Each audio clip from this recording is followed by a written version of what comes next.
Bagamat nagpapatuloy ang operasyon ng pamahalaan para mabawi ang Marawi City mula sa multi-terrorist group, itinaas pa rin ang watawat ng Pilipinas doon sa paggunita ng anibersaryo ng Araw ng Kasarinlan ng bansa ngayong araw. May ulat si Jervis Manahan, live. Jervis?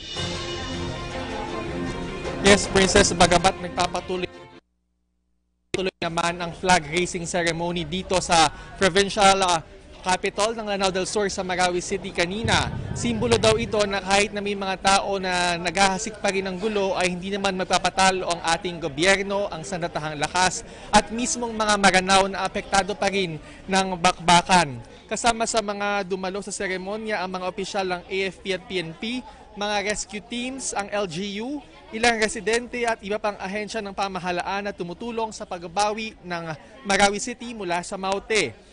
Habang naghahanda ay nagliliparan naman ang mga chopper at mga fighter planes ng sandatahang lakas dito.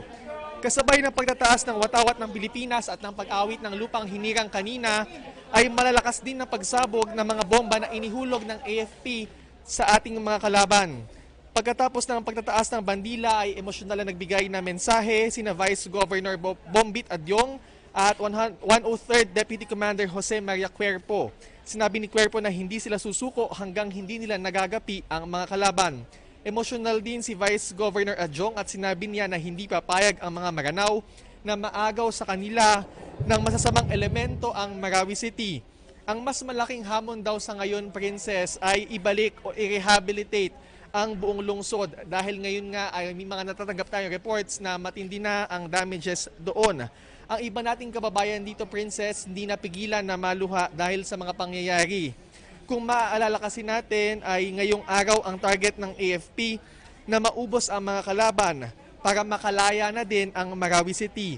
Kaya naman unrelenting o wala pa ring tigil ang efforts ng AFP para muling mabawi ang lungsod. Hindi na rin biro kasi ang damages dito pero pilit namang itinataas ng AFP ang moral ng publiko.